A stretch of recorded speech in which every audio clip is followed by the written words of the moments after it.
Leilões extrajudiciais ainda causam muita confusão para quem está participando nas primeiras vezes dos leilões de imóveis.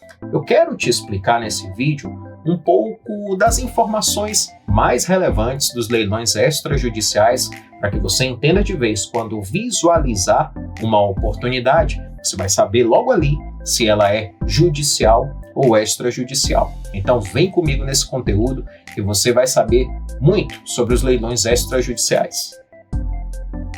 Olá, eu sou o Thiago Nunes e sobre os leilões extrajudiciais tem muita coisa para a gente debater, muita coisa para a gente te apresentar. Mas nós vamos apresentar aqui alguns pontos, os mais relevantes, em especial para que você, quando estiver navegando, já compreenda que aquele é um leilão ou judicial ou extrajudicial. Primeira coisa que você precisa verificar quando estiver na página daquela oportunidade é se tem o nome processo ou se tem o nome tribunal.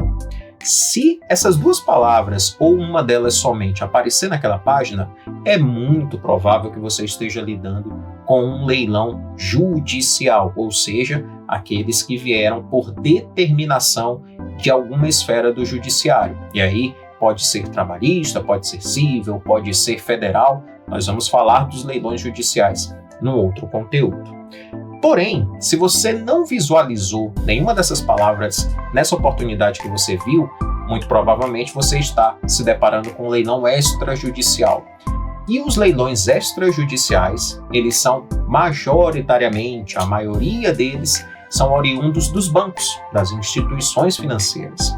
Então ali você vai estar lidando com uma oportunidade que ou está vindo do leilão obrigatório da legislação, ou já é patrimônio daquela instituição financeira e ele está vendendo para você por meio do leilão. Leilão de alienação fiduciária, os leilões obrigatórios e o leilão de patrimônio dos bancos. Eles guardam diferenças e é importante que você saiba diferenciar minimamente.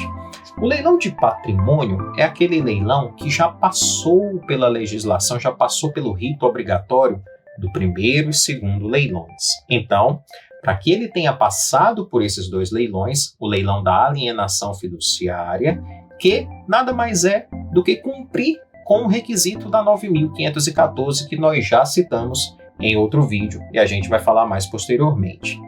Quando ele passa pelo rito obrigatório, vai pelo valor da avaliação e depois pelo valor das dívidas. Se esse imóvel não é arrematado nesse leilão obrigatório, ele se torna patrimônio do banco. Ele vai para a propriedade completa e definitiva daquele banco.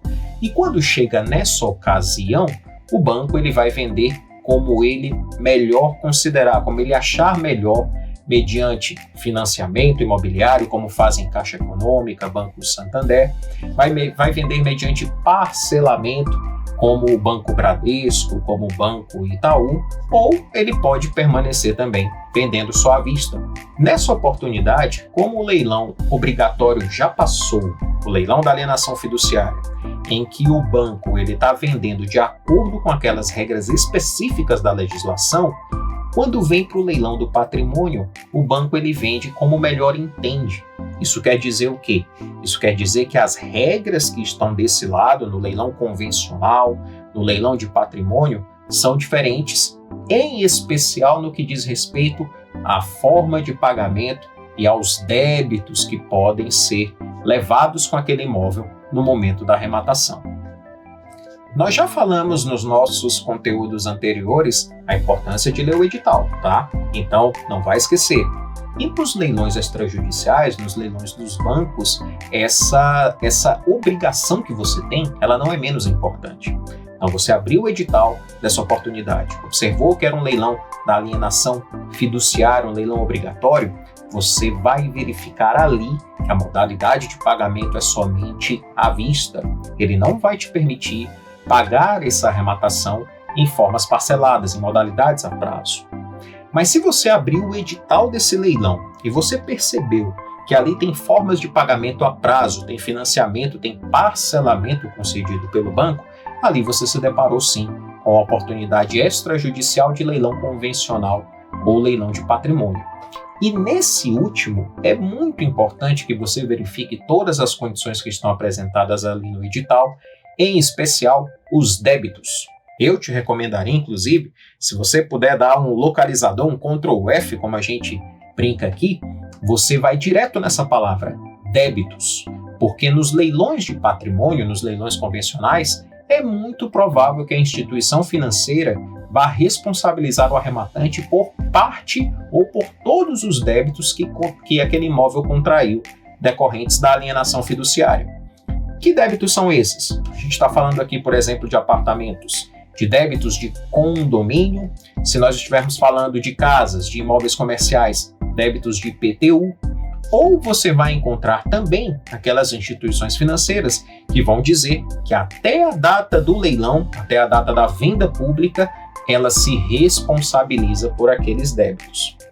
E a Caixa Econômica, sobretudo nos leilões de concorrência, as licitações abertas, como tem sido mais populares esse termo, ele vai dizer que você vai informar posteriormente ao leilão os débitos sobre os quais recaem aquele imóvel, para que você possa apresentá-los à instituição financeira e posteriormente ela dar baixa de todos esses débitos que eventualmente ali tenham. Fique atento também para os leilões condicionais das instituições financeiras. Essa é uma modalidade que tem sido muito praticada. Nos leilões condicionais, você vai precisar atingir um valor que, de certa forma, já está ali pré-estabelecido entre banco e leiloeiro, para que aquele bem seja liquidado, para que aquele bem seja vendido, e só então, se aquele valor for atingido, é que o banco vai efetivamente promover a venda para você, certo? Então, não necessariamente, quando você está participando de um leilão condicional, você será considerado o vencedor com o último lance, o arrematante.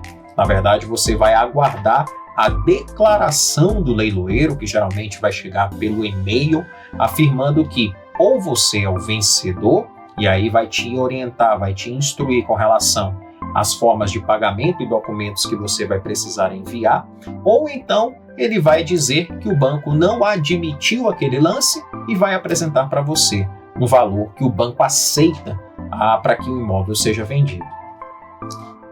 Lembrando sempre que quando você está participando de um leilão extrajudicial, você está adquirindo um imóvel em leilão de um banco, o procedimento de regularização imobiliária ele é muito semelhante a uma compra e venda tradicional. E eu te explico o porquê. Na compra e venda tradicional, por mais que haja um contrato de compra e venda, que é muito comum ainda nas relações imobiliárias, aquilo que efetivamente dá força, que confere domínio ao adquirente, ao comprador, sobre aquele imóvel, é a escritura de compra e venda, que é feita junto a um tabelião de notas. Então essa escritura vai ser esse instrumento que vai amarrar essa venda no leilão do banco, transmitindo para você, comprador, para você, arrematante, a propriedade daquele imóvel, estabelecendo todas as condições e inclusive transcrevendo trechos daquele edital onde ficaram definidas previamente a responsabilidade das partes sobre débitos e outros detalhes também. E uma vez que essa escritura de compra e venda ela é formalizada, geralmente num tabelionato que é de indicação do comitente, do banco, da instituição financeira, uma vez ela formalizada, você levará essa escritura de compra e venda a registro imobiliário. O tabelionato, você vai perceber, às vezes você está comprando um imóvel em Minas Gerais, mas o tabelionato responsável será um de São Paulo, por quê? Porque é o da confiança do vendedor, do banco, da instituição financeira.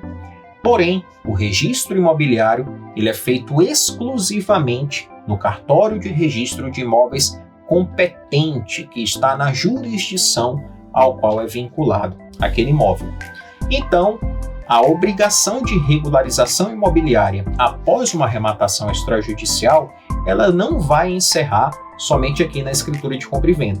E você vai perceber que alguns desses tabeliãos, algumas dessas instituições que formalizam a escritura de compra e venda, ela vai oferecer, inclusive, para você esse serviço de automaticamente, após o término da formalização da escritura, fazer o registro imobiliário eletronicamente para entregar para você uma matrícula onde você já está constando lá como legítimo proprietário daquele imóvel arrematado.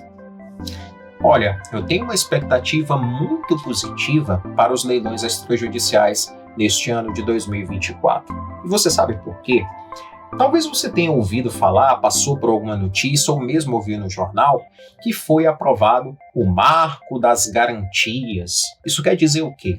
Isso quer dizer que foi aprovado um conjunto de leis, um compilado, em especial que afetou a 9.514, aquela lei das alienações fiduciárias, garantindo com que as instituições financeiras elas possam dar dinâmica, conferir celeridade em alguns procedimentos para retomar essas garantias imobiliárias ou mesmo de veículos.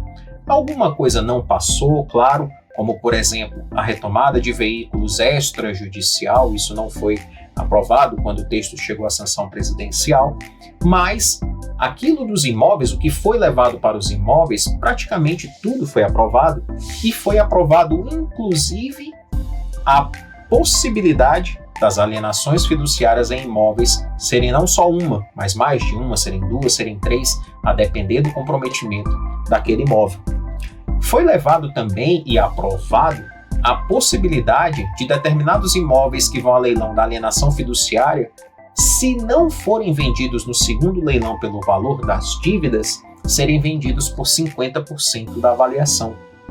Só essas duas possibilidades aqui que eu mencionei, além de várias outras que depois a gente vai falar um pouco mais em outro conteúdo, elas já passam para nós um vislumbre de que haverão mais possibilidades, mais oportunidades nos leilões extrajudiciais. Se você gostou desse conteúdo, onde a gente abordou sobre os leilões extrajudiciais e agora você compreende as principais diferenças e também vai ficar atento ao que está vindo de novidade nesse cenário agora em 2024, eu te peço, se inscreve no canal, acessa também o nosso Instagram, lá tem muita novidade que a gente está publicando semanalmente sobre os leilões de imóveis e eu quero que junto comigo você fique sempre atento ao que está acontecendo de principal nos leilões de imóveis extrajudiciais e judiciais, para que nós possamos fazer juntos excelentes negócios. Muito obrigado e até o próximo vídeo.